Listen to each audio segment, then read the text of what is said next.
అధికారంలోకి వచ్చారు. అధికారంలోకి వచ్చిన 6 మాసాల అనంతరం కూడా వాళ్ళు అడుగుతూ ఉంటే దాని గురించి మాట్లాడకుండా పక్కన పెట్టి ఇది కాదు విజన్ 2047కి మీకు అంతా కిరీటాలు పెడతాము, మీకు అందరికి బంగారు చైర్లు చేయిస్తాము అని మీరు చెప్తా ఉన్నారు. నిజంగా ఎంత ఆశ్చర్యం అంటే ఇవాళ మన రాష్ట్రంలో పర్ క్యాపిటల్ ఇన్కమ్ $3,000 ఉందట. దాన్ని 23 ఏళ్ల తరువాత $42,000 అంటే వాడు అమెరికా వాడు కూడా వెనక్కిపోతాడు, మనకంటే మనమే ముందుంటాం. కాబట్టి నువ్వు అరచేతులు వైపుకం చూపించేది మానుకో. చంద్రబాబు నాయుడు గారు అధికారం రాకముందు బాగుంటాడు, ఆయన ప్రతిపక్షంలో ఉన్నప్పుడు మేమేం చెప్పినా కూడా బాగుంటాడు, కరెక్టే అంటాడు. అదేమో కానీ అధికారంలో కోసం పైకి చూస్తాడు, ఆయన పక్కన చూడు. కాబట్టి ఇవాళ ముఖ్యమంత్రి గారికి మేము విమర్శిస్తా ఉన్నామని కాదు, విన్నవిస్తా ఉన్నాం ఇంతమంది తరఫున. ఖచ్చితంగా సీఎం గారిని లోకేష్ గారిని కలుస్తాం. అదేవిధంగా ట్రైబల్ వెల్ఫేర్ మినిస్టర్ కూడా కలిసి ఈ సమస్య పరిష్కారం చేయాలి. నిజంగా ఒక్కోసారి బాగా, ఎందుకంటే ఒక సీనియర్ లీడర్ 40 ఏళ్ల పైన నువ్వు ఉన్నావు, 4 సార్లు నీకు ప్రజలు ముఖ్యమంత్రి పదవి ఇచ్చారు.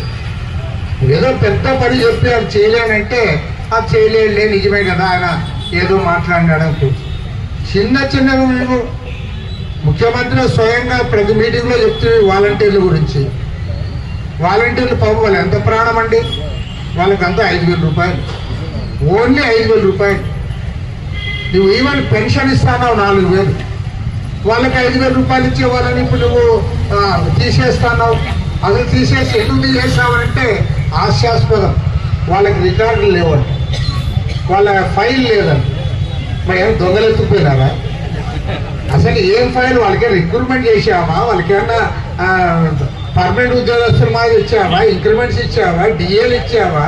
వాళ్ళకి ఏదో ఒక 5,000 రూపాయలు ఇచ్చి పని చేయించుకునే వాళ్ళకి అది నువ్వు ఎట్లుండాలి? ఇంత సీనియర్ లీడర్వి జనరస్గా అవునయా నేను చెప్పాను, 1కి కాదు 4 సార్లు మీటింగ్లో చెప్పాను, 10,000 రూపాయలు కూడా ఇస్తానన్నాను, కానీ ఆ 10,000 ఇచ్చే పరిస్థితి లేదు ఇవాళ. మీరు ఇంతకుముందు మారే పని చేసుకోండి, మీ 5,000 మీకు వస్తాయి అని ఎట్లా చెప్పాల్సిన వాడివి, అంత సీనియర్ లీడర్వి నువ్వు వాళ్ళ గురించి నువ్వు అబద్ధాలు చెప్తావు, ఫైల్ లేదని. తప్పది, నీ స్థాయికి తగదు. కాబట్టే చెప్తా ఉన్నాం. ఇవాళ ఈ గిరిజన ప్రాంతాల్లో అత్యంత నిరుపేదలైన పిల్లలు, అత్యంత వెనుకబడిన ప్రాంతాల్లో రోడ్డు రవాణా మార్గాలు కూడా సరిగా లేని చోట వీళ్ళందరిపై పనిచేస్తూ ఉన్నారు. వీళ్ళిట్లా రోడ్డు ఎక్కడం సరైనది కాదు.